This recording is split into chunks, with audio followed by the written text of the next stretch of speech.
Section 8 तक हम cover कर चुके हैं, तो सेक्शन 9 से आज कंटिन्यू करते हैं।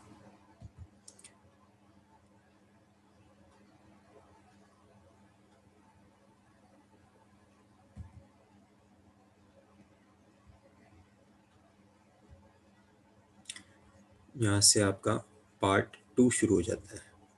ये जो स्पेसिफिक रिलीफ एक्ट है ये 3 पार्ट्स में डिवाइडेड है। फर्स्ट पार्ट वो तो जनरल प्रिलिमिनरी है। सेकंड पार्ट में स्पेसिफिक परफॉर्मेंस ऑफ कॉन्ट्रैक्ट्स के बारे में बताया है, और पार्ट 3 में सब्सटीट्यूटेड परफॉर्मेंस के बारे में बताया है। पार्ट 2 में तो कहेगा नहीं, ये आपने मुझसे कॉन्ट्रैक्ट किया था, यही काम आप करें। और पार्ट 3 में ये बताता है कि ठीक है, अगर आप ये नहीं कर पा रहे हैं, दूसरा कुछ परफॉर्म कर दीजिए, मैं उससे सेटिस्फाइड हो जाऊंगा। वो सब्सटीट्यूटेड परफॉर्मेंस वाली बात आती है, मैं किसी और से करवा लेता हूँ, आप उसको कंपनसेट कर देना। तो इस तरह से 3 पार्ट्स में डिवाइडेड है। पार्ट 2 ये यहाँ पे चल रहा है हमारा स्पेसिफिक परफॉर्मेंस ऑफ कॉन्ट्रैक्ट में। पार्ट 2 का चैप्टर 2 आ रहा है। Section 9 defences respecting suits for relief based on contracts. तो ये पर्टिकुलरली सेक्शन बना है डिफेंडेंट के पॉइंट ऑफ व्यू से, यानी कि मैं ए के साथ में कॉन्ट्रैक्ट में एंटर हुआ और कॉन्ट्रैक्ट ब्रीच हो गया, मैंने ए के ऊपर सूट फाइल किया स्पेसिफिक परफॉर्मेंस का। अब ए के पास में क्या क्या रिलीफ अवेलेबल रहेंगे, ए जो कि डिफेंडेंट है, मैं प्लेंटिफ हूँ, ए डिफेंडेंट है, उसके पास क्या क्या रिलीफ अवेलेबल रहेंगे वो बात हो रही है। So the defences respecting suits for the relief based on contract except as otherwise provided herein where any relief is claimed under this chapter। जो मैंने relief claim किए हैं in chapter 2 only in respect of a contract, the person against whom the relief is claimed, तो कौन हो गया, वो defendant हो गया, against whom the relief have been claimed, may plead by way of defense, वो अपनी डिफेंस ले सकता है, any ground which is available to him under any law relating to the contracts। तो वो अपनी डिफेंस में कोई भी ग्राउंड्स क्लेम कर सकता है, कोई भी ग्राउंड्स ले सकता है अपनी डिफेंस के लिए जो कि कॉन्ट्रैक्ट से रिलेटेड किसी भी लॉ में दिए हुए हैं। इतना ये स्पेसिफाई करता है सेक्शन 9, यानी कि डिफेंडेंट के फेवर का दिया हुआ है। ऐसा नहीं कर सकते कि मैंने अगर स्पेसिफिक परफॉर्मेंस के लिए कोई सूट फाइल किया है, अब डिफेंडेंट के पास कोई डिफेंस ही अवेलेबल नहीं है, उसको तो करना ही पड़ेगा, ऐसा नहीं। वो अपने under the any law of contract related to contract जो उसके पास डिफेंसेस हैं उन्हें ग्राउंड बना सकता है। जो भी ग्राउंड्स उसके पास डिफेंस के लिए अवेलेबल हैं, सारे ग्राउंड्स वो ले सकता है। आते हैं सेक्शन नंबर 10 में। This is related to contracts which can be specifically enforced. अब जो कॉन्ट्रैक्ट्स हैं वो भी 2 पार्ट्स में कैटेगराइज किए जा सकते हैं। कुछ तो ऐसे हैं जिन्हें आप स्पेसिफिकली एनफोर्स करा सकते हैं, और कुछ ऐसे हैं जिन्हें आप स्पेसिफिकली एनफोर्स नहीं करवा सकते हैं। फॉर एग्जाम्पल, जो ऐसे कॉन्ट्रैक्ट्स होते हैं जो पर्सनल क्वालिफिकेशन पे बेस्ड हैं, तो उनका हम स्पेसिफिकली इन्फोर्स करवाना, वो तो फिर सामने वाले के माइंड पे हो गया ना, उसकी इच्छा पे है, वो करना चाहे तो करेगा, नहीं तो जबरदस्ती करवाओगे तो खराब कर देगा। तो अभी पहले हम बात करेंगे the contracts which can be specifically enforce, जो स्पेसिफिकली एनफोर्स करवाए जा सकते हैं। जैसा स्पेसिफिकली एनफोर्स का मतलब है जैसे कंडीशंस कॉन्ट्रैक्ट में एंटर हुई थी। फॉर एग्जाम्पल, मैंने किसी से कॉन्ट्रैक्ट किया, भाई आप मुझे 1000 बैग्स ऑफ वीट सेल करोगे, या फिर मैंने किसी के साथ कॉन्ट्रैक्ट एंटर किया कि भाई आप ये बिल्डिंग है, ये आप मुझे सेल करोगे। तो ये तो स्पेसिफिक है और इसको किया जा सकता है। Now section 10 specific performance in respect of contracts. The specific performance of a contract shall be enforced by the court subject to the provisions contained in subsection 2 of section 11, 14 and section 16। ठीक है, क्या कह रहा है? ये कह रहा है कि बिल्कुल specific performance of the contract के लिए कोर्ट ऑर्डर कर देगा कि इसको आप परफॉर्म करें, लेकिन subject to the provisions contained in subsection 2 of 11, 14 and 16। इसका मतलब 11, 14 और 16 में हमें क्या दे रखे हैं, कुछ रेस्ट्रिक्शंस दे रखे हैं, कुछ कंडीशंस दे रखी हैं। उन कंडीशंस के अलावा अगर कुछ है तो फिर कोर्ट ऑर्डर कर देगा कि ये जो कॉन्ट्रैक्ट एंटर हुआ था इसका स्पेसिफिक परफॉर्मेंस किया जाए। तो अब हमें करना क्या है, हमें सेक्शन 11, सेक्शन 14 और सेक्शन 16 की उन कंडीशंस को देखना है जो रेस्ट्रिक्शन इम्पोज करती हैं। तो आगे सेक्शन 11 और उसमें सेक्शन 11 का सबसेक्शन 2 मेनली इंपॉर्टेंटली स्पेसिफाई किया है। देखते हैं सेक्शन 11 क्या है। Cases in which specific performance of contracts can connected with trusts enforceable. तो ऐसे कॉन्ट्रैक्ट्स की बात हो रही है जो कि ट्रस्ट वगैरह से रिलेटेड हैं, एक इंडिविजुअल से रिलेटेड नहीं है बल्कि ट्रस्ट से रिलेटेड है। Except as otherwise provided in this act, a specific performance of a contract shall be enforced when the act agreed to be done is in the performance wholly or partly of a trust। तो जो ऐसा contract है जो पूरी तरह से या उसका एक पार्ट ट्रस्ट परफॉर्म कर सकता है और वो उस कॉन्ट्रैक्ट में एंटर हुआ है, तो जब तक कि ऐसे और कोई रेस्ट्रिक्शन इस एक्ट में ना लगाए गए हों तो वो परफॉर्म किया जाएगा। सबसेक्शन नंबर 2 क्या कह रहा है, a contract made by a trustee in excess of his powers. अब इसे आप समझने की कोशिश करें कि क्या लिख रहा है, क्योंकि रेस्ट्रिक्शन भी आपको ध्यान है सबसेक्शन नंबर 2 ऑफ सेक्शन 11 का था। तो सबसेक्शन नंबर 1 तो बोल रहा है कि कोई भी कॉन्ट्रैक्ट जो ट्रस्ट ने एंटर किया है और अगर उस पर कोई ये SRA रेस्ट्रिक्शन नहीं लगाता तो वो परफॉर्म होगा। लेकिन सबसेक्शन 2 क्या कहता है, a contract made by a trustee in excess of his powers और in breach of trust can not be specifically enforced. क्या मतलब है, मतलब यह है, मान लीजिए मैं एक धर्मशाला का ट्रस्टी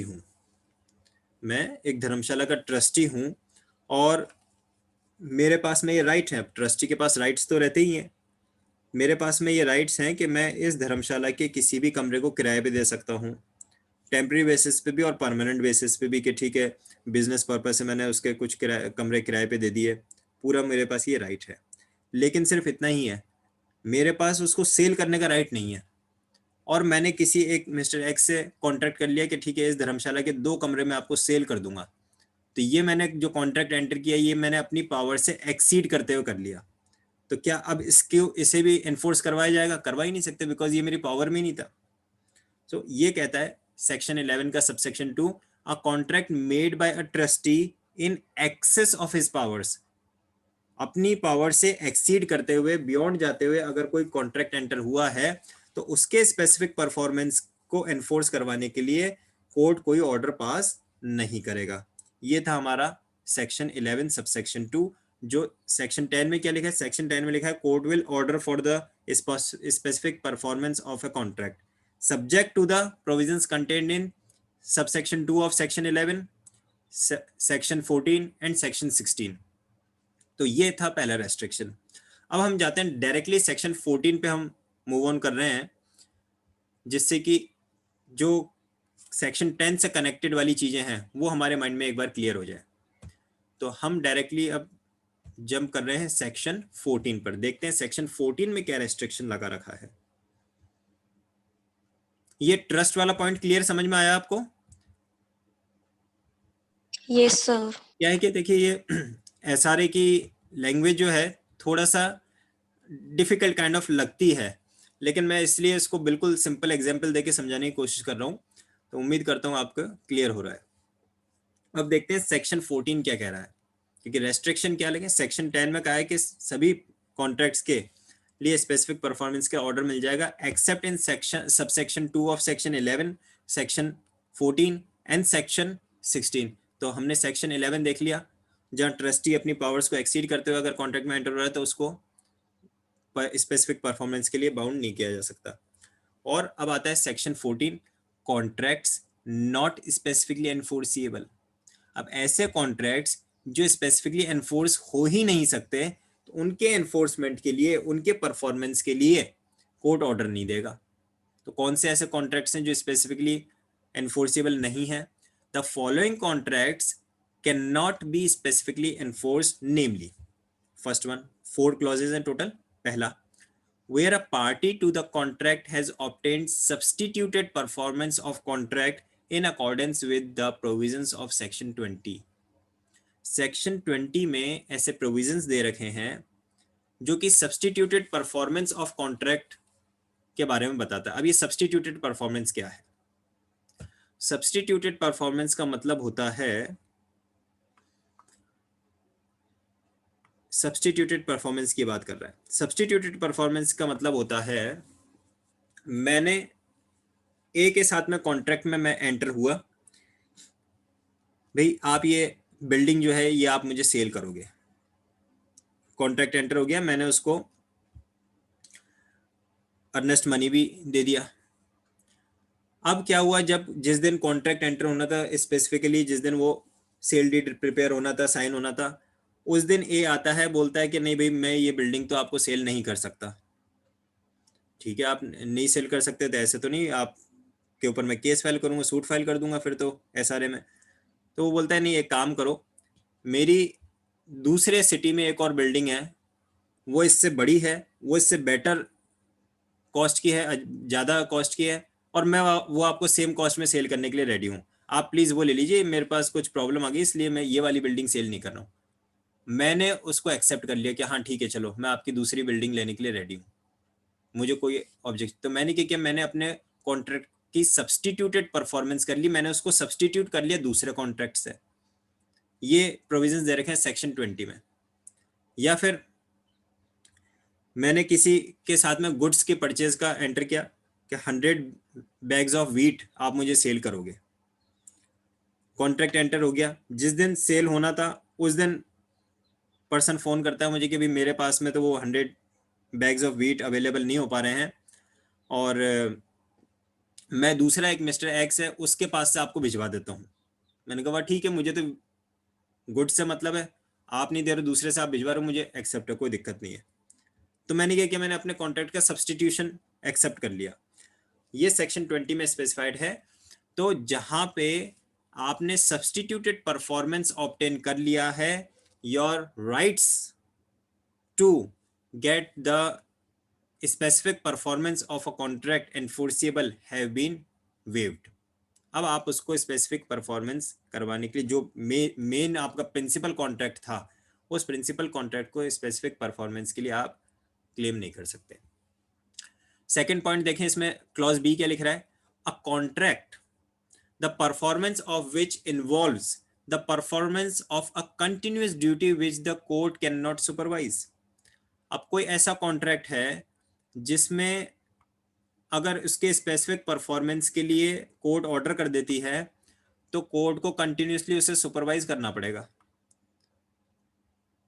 कोई भी ऐसा कॉन्ट्रैक्ट है जिसके जो एंटर हुआ और फिर ब्रीच होता है, ब्रीच होने पे कोर्ट में जाते एक पार्टी और कोर्ट ऑर्डर कर देती है, ठीक है हम ऑर्डर करते हैं कि डिफेंडेंट इस कॉन्ट्रैक्ट का स्पेसिफिक परफॉर्मेंस, यानी जो कॉन्ट्रैक्ट एंटर हुआ था वो करना पड़ेगा ऐसे। अब ऐसा वो कॉन्ट्रैक्ट है कि जिसमें कोर्ट को कंटिन्यूस सुपरविजन करना पड़ेगा, यानी कि जा जाके उसको चेक करते रहना पड़ेगा प्रॉपर तरीके से परफॉर्म हो रहा है नहीं हो रहा है, कहीं उसमें कोई वापस से कोई गलती तो नहीं हो रही है, बराबर कोर्ट को अपनी उस पर एक आई बना के रखनी पड़ेगी। और ऐसी सिचुएशन में जहाँ पे कोर्ट में ऑलरेडी इतने सारे केसेस पेंडिंग पड़े हुए हैं, कोर्ट के पास समय वैसे ही नहीं होता काम करने का, तो कोर्ट क्या करता है कि नहीं, हम अपने ऊपर बर्डन नहीं लेना चाहते, कोई भी ऐसे कॉन्ट्रैक्ट्स जिसमें जिसकी परफॉर्मेंस में कोर्ट के कंटिन्यूस ड्यूटी बन जाती है, तो ऐसे कॉन्ट्रैक्ट्स के स्पेसिफिक परफॉर्मेंस को के लिए हम ऑर्डर ही नहीं करेंगे। These are not specifically enforceable. Court अपने ऊपर कोई बर्डन नहीं लेना चाहता है। क्लॉज सी क्या कह रहा है, a contract which is so dependent on the personal qualifications. क्या वर्ड आ गया यहाँ पे, पर्सनल क्वालिफिकेशंस की बात कर रहा है। Personal qualifications of the parties that the court cannot enforce specific performance of its material terms। Personal qualification से आप एग्जांपल ले सकते हैं। अब जैसे कि आप मेरे पास में आए कि भाई आप मुझे लॉ पढ़ा दीजिए, मैंने कहा ठीक है मैं पढ़ा दूंगा, अपने बीच में कॉन्ट्रैक्ट एंटर कर लिया, आपने मुझे पेमेंट कर दिया 10,000 रुपीज़ का।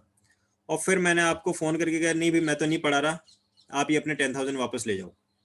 आप SRA में केस सूट फाइल कर दिया आपने कोर्ट में जाके कि नहीं इन्होंने कॉन्ट्रैक्ट एंटर किया था, मुझे तो 10,000 नहीं चाहिए, मुझे तो स्पेसिफिक परफॉर्मेंस ही चाहिए, इन्हें पढ़ाना ही पड़ेगा। कोर्ट ने ऑर्डर कर दिया, मैंने कहा बात ठीक है आ जाओ। अब आप आते हैं डेली, मैं गलत सलत पढ़ा देता हूँ। आप तो न्यू हैं, आपको क्या पता चलेगा मैंने क्या पढ़ा है क्या नहीं पढ़ा है, या मैं जस्ट ओवरऑल ऊपर ऊपर से रीडिंग करके निकल जाता हूँ, अंदर को कोई एक्सप्लेनेशन दिया नहीं, मैं ठीक है परफॉर्म स्पेसिफिक परफॉर्मेंस करना ना, कर दिया मैंने। तो वो पर्सनल क्वालिफिकेशंस पे बेस्ड था। जहाँ पर्सन की विलिंगनेस नहीं है, जहाँ उसका मन नहीं है, उसके अगेंस्ट आप उससे करवा रहे हो तो वो बिगाड़ देगा। कोई मूवी की बात करें, हम एक्टर है, कॉन्ट्रैक्ट में हुआ कि इस मूवी में ये एक्टर काम करेगा, बाद में उस एक्टर ने मना कर दिया मैं आपकी मूवी में काम नहीं करना चाहता, वो उसको बाउंड करवा लिया, स्पेसिफिक परफॉर्मेंस के लिए ऑर्डर करवा लिया कि नहीं इस मूवी में काम तो करना पड़ेगा, आ गया वो एक्टिंग खराब कर दी, प्रॉपर डायलॉग नहीं बोले, पर्सनल क्वालिफिकेशन पे बेस्ड है।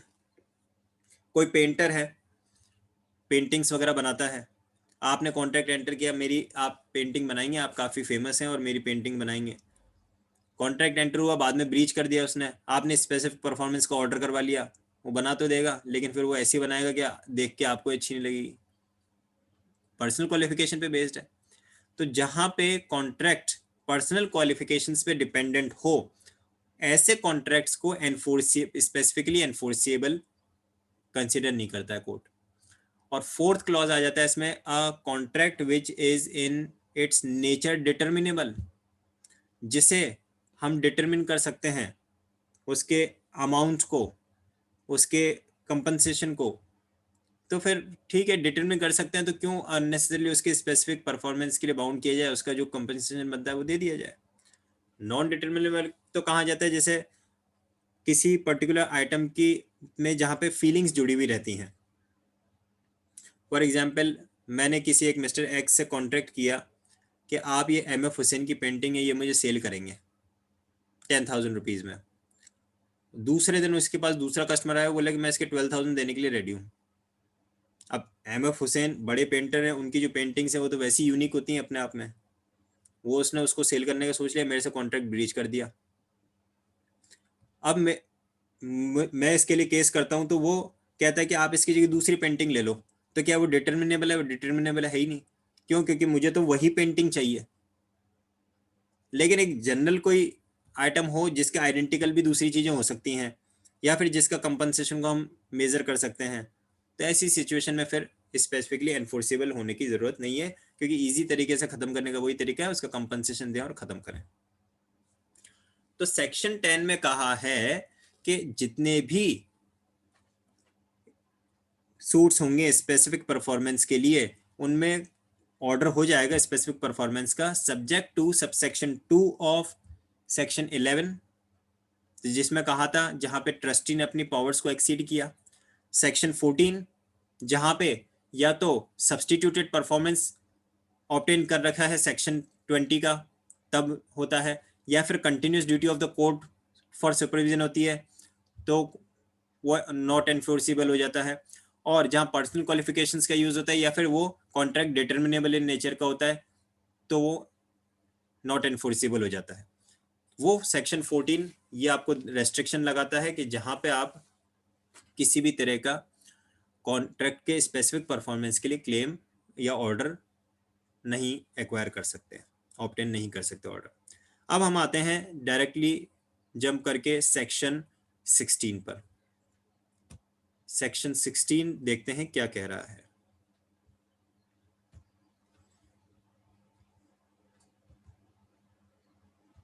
सेक्शन 16 ने भी रेस्ट्रिक्शंस इंपोज किए हैं for the order of specific performance. तो देखें section 16, personal bars to relief. Personal bars to relief ये एक तरह से रेस्ट्रिक्शंस इंपोज कर रहा है प्लेंटिफ पर। प्लेंटिफ के ऊपर कुछ रेस्ट्रिक्शंस इंपोज हो रहे हैं। जैसे सेक्शन 9 अगर आपको याद हो रहा है, सेक्शन 9 ने प्रिविलेज प्रोवाइड किए थे डिफेंडेंट को कि आप सारे ग्राउंड्स ऑफ डिफेंस यूज कर सकते हैं, कोई मना नहीं। और यहाँ सेक्शन 16 में रेस्ट्रिक्शन इंपोज हो रहा है प्लेंटिफ पे, बार टू रिलीफ के आप ये रिलीफ क्लेम नहीं करेंगे, इस तरह का रिलीफ क्लेम नहीं करेंगे, तो bar to personal bars to relief. देखते हैं कौन कौन सी कंडीशंस हैं, छोटा सा सेक्शन है।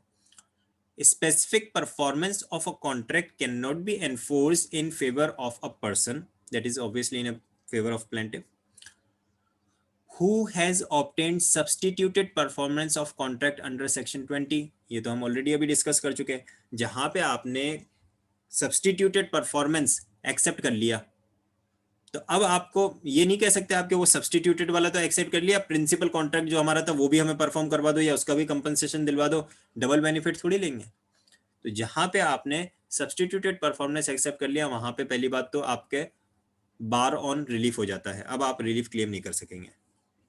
Secondly, who has become incapable of performing और violates any essential terms of the contract that on his part remains to be performed, or acts in fraud of the contract, or willfully acts at variance with or in subversion of the relation intended to be established by the contract।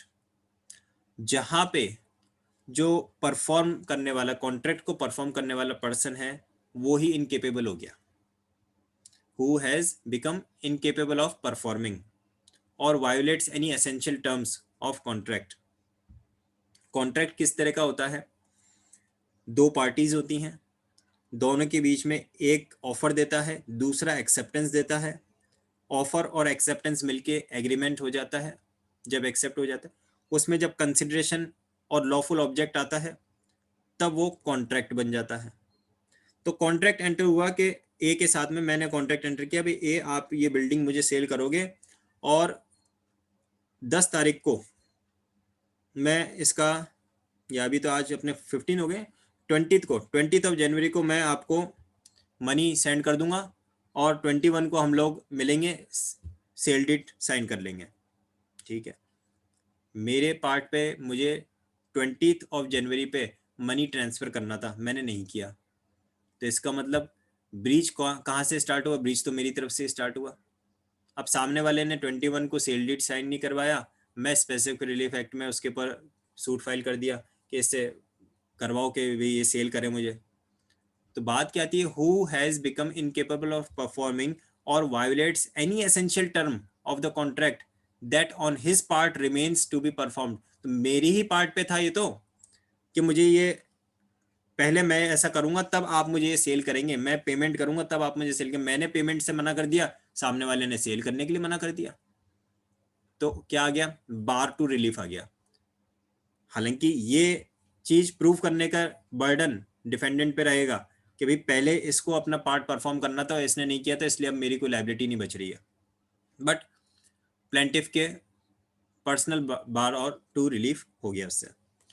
फिर आता है clause C, who fails to prove that he has performed or has always been ready and willing to perform the essential terms of the contract which are to be performed by him, other than terms the performance of which has been prevented or waived by the defendant।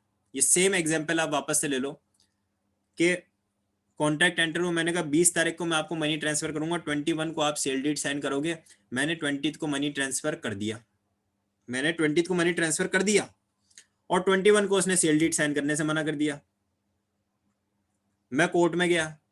अब किसकी responsibility है, किसके ऊपर burden of proof है to prove in the court कि मैंने 20 को money transfer किया। सामने वाला तो मना बोलेगा ही बोलेगा, मेरे ऊपर ये बर्डन ऑफ प्रूफ रहता है, प्लेंटिफ पे ये बर्डन ऑफ प्रूफ रहता है कि मैंने मनी ट्रांसफर किया था as per the date decided in the contract, उसे प्रूव करने का। और अगर मैं ऐसा नहीं कर पाता हूं, मेरा राइट वेव हो गया, यही लिखा हुआ है इसमें। Who fails to prove that he has performed or has always been ready and willing to perform the essential terms of the contract। मैं प्रूव ही नहीं कर पाया कि मैंने मनी ट्रांसफर कर दिया था, तो फिर मेरा बार टू रिलीफ हो गया। इसके एक्सप्लेनेशन भी दे रखे हैं। For the purpose of clause C, where a contract involves the payment of money, it is not essential for the plaintiff to actually tender to the defendant or to deposit in court any money except when so directed by the court. तो ऐसे में जो अभी मैंने example आपको दिया था money transfer करने से रिलेटेड था, जब तक कि कोर्ट कोई ऑर्डर ना दे दे तो उसके बिना कोई ज़रूरी नहीं कि प्लेंटिफ मनी डिपॉजिट करवाएगा कोर्ट में या पहले डिफेंडेंट को मनी ट्रांसफ़र करेगा तभी ये सूट एक्सेप्ट होगा। सूट तो एक्सेप्ट हो जाएगा, ऐसा नहीं कर सकते मैंने मनी उसको तो कर ही दिया था पेमेंट, अब मुझे एसआरए के अंडर में सूट फाइल करना है कोर्ट में, तो पहले मैं कोर्ट में भी वो पूरा का पूरा पैसा डिपॉजिट करवाऊँ तब जाके तो मेरा कोर्ट सूट एंटरटेन करेगा, केस एंटरटेन करेगा, ऐसा नहीं है।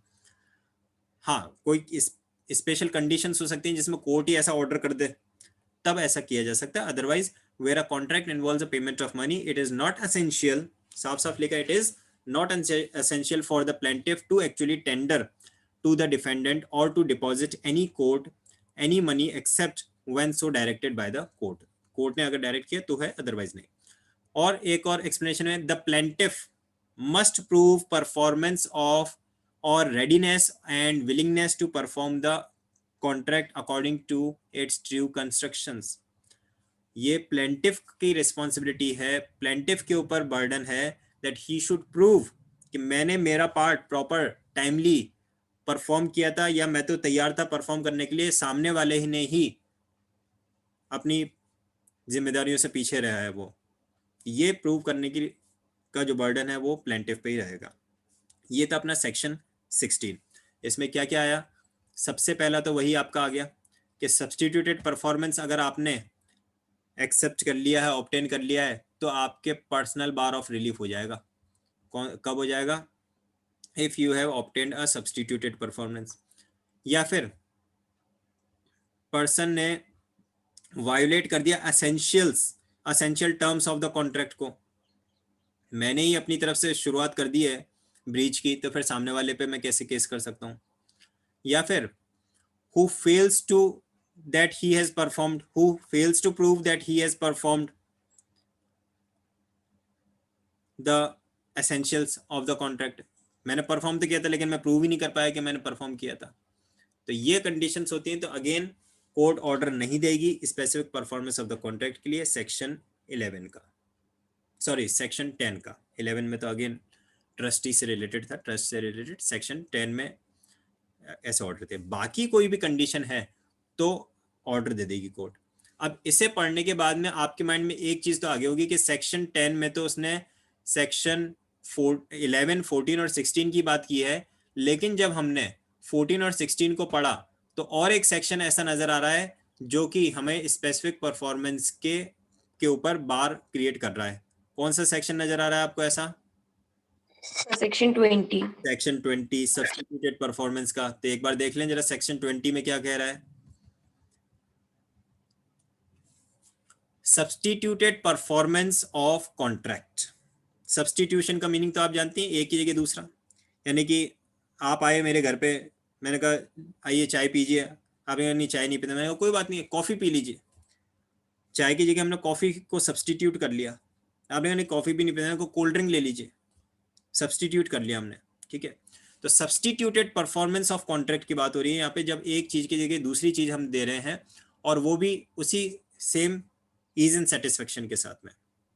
तो without prejudice to the generality of the provisions contained in the Indian Contract Act 1872 and except as otherwise agreed upon by the parties।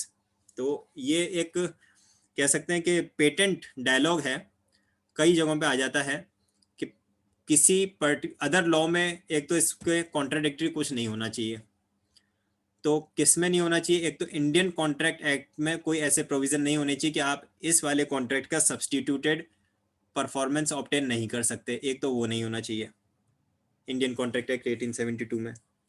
दूसरा क्या बोल रहा है वो, हमने जो कॉन्ट्रैक्ट एंटर किया था हमने उस एग्रीमेंट में साफ लिख लिया था कि हम इस कॉन्ट्रैक्ट का कोई सब्स्टिट्यूटेड परफॉर्मेंस में एंटर नहीं होंगे, अदरवाइज एग्रीड अपॉन। या फिर हमने कॉन्ट्रैक्ट में लिख लिया था कि हाँ अगर ऐसा नहीं हो पाएगा तो हम सब्स्टिट्यूटेड परफॉर्मेंस में एंटर हो लेंगे, तो फिर वो इंडियन कॉन्ट्रैक्ट एक्ट एंटर नहीं हो पाएगा, उसके लिए अप्लाई नहीं होगा। तो कोई जब तक कि कॉन्ट्रडिक्टरी स्टेटमेंट्स ना हो, where the contract is broken और कोई कॉन्ट्रैक्टरी स्टेटमेंट्स नहीं थे, कोई लॉ उसको कवर नहीं कर रहा था, और फिर वहां पे कॉन्ट्रैक्ट का ब्रीच हुआ due to non performance of promise by any parties के नॉन परफॉर्मेंस की वजह से। The party who suffers by such breach shall have the option of substituted performance through a third party और by his own agency and recover the expenses and other costs actually incurred, spent or suffered by him from the party communicating such breach। बहुत सारे points इसमें आ गए हैं, एक एक करके हम इनको सारे पॉइंट्स को समझते हैं। ठीक है, क्या बोल रहा है कि जब तक कि कॉन्ट्रैक्ट में कोई कॉन्ट्राडिक्टरी थिंग ना हो एग्रीमेंट में, या फिर इंडियन कॉन्ट्रैक्ट एक्ट उसके लिए बार नहीं लगाता हो, तब तक हमारे पास में क्या रहेगा, अगर कोई भी कॉन्ट्रैक्ट ब्रीच होता है due to non performance of the promise of the parties किया, अगर कोई पार्टी ने नॉन परफॉर्मेंस किया है अपने प्रॉमिस का और उसकी वजह से वो कॉन्ट्रैक्ट ब्रीच हो रहा है, तो जिस भी पार्टी ने लॉस सफर किया, पहला तो यहाँ पे सबसे पहली बात किसके लिए कर रहा है, किसके पास में रेमेडी है, who suffers, the party who suffers, तो उसके पास में ये ऑप्शन है। क्या ऑप्शन है, ऑप्शन ऑफ सब्सटीट्यूटेड परफॉर्मेंस। ठीक है, अब सब्सटीट्यूटेड परफॉर्मेंस किससे, थ्रू एनी थर्ड पार्टी, वो किसी और से भी करवा सकता है थर्ड पार्टी से सब्सटीट्यूटेड परफॉर्मेंस का। ठीक है, और बाय हिज ओन एजेंसी, या फिर किसी और एजेंसी से भी करवा सकता है वो अपने खुद के अरेंजमेंट्स करके। एंड रिकवर द एक्सपेंसेस, और उसके साथ में वो एक्सपेंसेस भी रिकवर कर सकता है, किससे, वो जो पार्टी टू द कॉन्ट्रैक्ट थी उससे। किस बात के एक्सपेंसेस, भाई आपने अर्जेंसी में गए किसी थर्ड पार्टी के पास में, आपने बोला कि ये परफॉर्म कीजिए आप मेरे लिए, तो उसने हो सकता है आपसे कुछ एक्स्ट्रा अमाउंट चार्ज कर लिया, तो वो एक्सपेंसेस का बर्डन आपके ऊपर नहीं है, वो फिर अपन उससे चार्ज करेंगे जिसने कॉन्ट्रैक्ट में अपना परफॉर्मेंस नहीं दिया था, प्रॉमिस ब्रीच किया था। And other cost actually incurred, जो एक्चुअली उसने खर्चा किया वो भी उस पर इनकर्ड होगा, स्पेंट, या फिर जो हमने इनकर किया, स्पेंड किया, और जो हमने लॉस सफ़र किया, वो सारी चीज़ें किसकी रिस्पॉन्सिबिलिटी हो जाएगी, जिसने प्रॉमिस अपना नहीं परफॉर्म किया था उसके ऊपर हो जाएगा। From the party committing such breach, किससे किया अपन ने, from the party committing such breach. तो ये कुछ एक एक पार्ट्स में अगर आप इनको पढ़ेंगे तो समझ में आपको आएगा। एग्जाम्पल देता हूँ मैं आपको, मैंने एक ट्रेवल एजेंसी थी, उसके साथ में कॉन्ट्रैक्ट एंटर किया कि भाई 15 तारीख को शादी है और उसके लिए हम बारात लेके जाएंगे,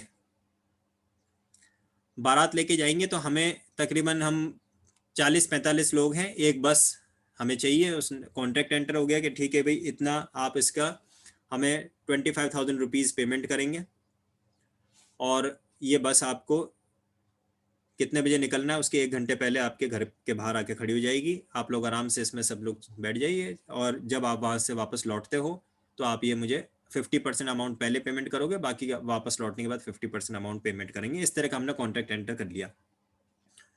आ गई डेट ऑफ मैरिज, आ गई जब बारात लेके हमें निकलना था, और जितने बजे निकलना था बस नहीं आई। मैंने फ़ोन किया कि भैया बस भेजो आप, क्या हुआ हम लेट हो जाएंगे पहुँचने में।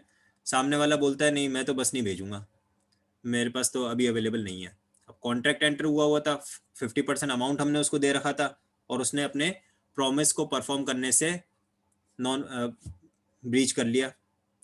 ठीक है, अब क्या करना है, मुझे बारात तो लेके जानी है, शादी तो नहीं तोड़ सकते बस की वजह से। मैं इमीडिएटली दूसरी ट्रेवल एजेंसी के पास गया, जब जल्दीबाजी में मैंने उनसे कहा कि आप जल्दी से अर्जेंट में अरेंज कीजिए। क्या सिचुएशन बनी, सामने वाला ट्रेवल एजेंसी वाला बोलता है कि ठीक है बस तो आप अभी के अभी ले जाइए, रेडी है मेरे पास में, लेकिन आपने उधर कितने में कॉन्ट्रैक्ट एंटर किया है। तो मैंने कहा मेरे उधर 25,000 में कॉन्ट्रैक्ट एंटर हुआ है। बोले मैं तो 35,000 लूँगा, अर्जेंट सर्विसेज के 10,000 एक्स्ट्रा लूँगा, मेरे यहाँ तो रेट यही है 35,000 ही है। अब मुझे क्या करना है, मुझे तो मजबूरी है, लेना तो पड़ेगा। अब ये जो एक्स्ट्रा 10,000 मेरे लग गए, इसे रिकवर करने का मेरे पास पूरा राइट है, किससे, जिस पार्टी ने कॉन्ट्रैक्ट ब्रीच किया था उससे। तो ये होता है सब्सटीट्यूटेड परफॉर्मेंस।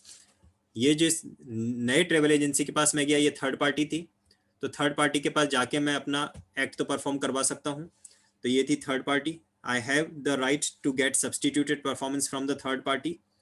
तो पहली बात मैं थर्ड पार्टी के से करवा सकता हूँ, और ऐसा करने पे मुझे जो भी एक्सपेंसेस लग रहे हैं वो एक्सपेंसेस मैं रिकवर करूंगा। किससे? The party committing such breach, जिस पार्टी ने वो ब्रीच कमिट किया उस पार्टी से मैं सारे एक्सपेंसेस रिकवर करने के लिए राइटफुल हूँ। तो ये चीज है सब्सटीट्यूटेड परफॉर्मेंस के बारे में। मेन चीज क्या है? Non performance of promise of any party पे हर पर्सन जिसको लॉस सफर हुआ है उसके पास में ऑप्शन है सब्सटीट्यूटेड परफॉर्मेंस के लिए। फिर देखिए सबसेक्शन 2 क्या कह रहा है? No substituted performance of contract under subsection 1 shall be undertaken unless the party who suffer such breach has given a notice in writing. Again an important point आ गया, अगर आपने उसको प्रॉपर नोटिस नहीं दिया, a notice in writing of any of not less than 30 days, कम से कम आपको उसे नोटिस देना पड़ेगा 30 डेज का, कि देखिए आप या तो ये परफॉर्म कर दीजिए, अदरवाइज मैं थर्ड पार्टी से परफॉर्म करवाऊंगा, और फिर जो भी एक्सपेंसेस होंगे, जो भी उसका मनी स्पेंड होगा, कॉस्ट होगा, वो सारा आपको बियर करना पड़ेगा। This is again a part important on your the part person who has suffered the loss. जब तक कि आपने उसको 30 डेज तक का नोटिस नहीं दिया तब तक आपके पास में ये ऑप्शन नहीं है। Then, provided that the party who suffers such breach shall not be entitled to recover the expenses and cost under subsection 1 unless he has got the contract performed through a third party or by his own agency। ये भी एक point आ गया। आप कहते हैं कि आपने तो थर्ड पार्टी से परफॉर्म ही नहीं कराया, लेकिन फिर भी हमें तो आप है ना खर्चा दिलवा दो।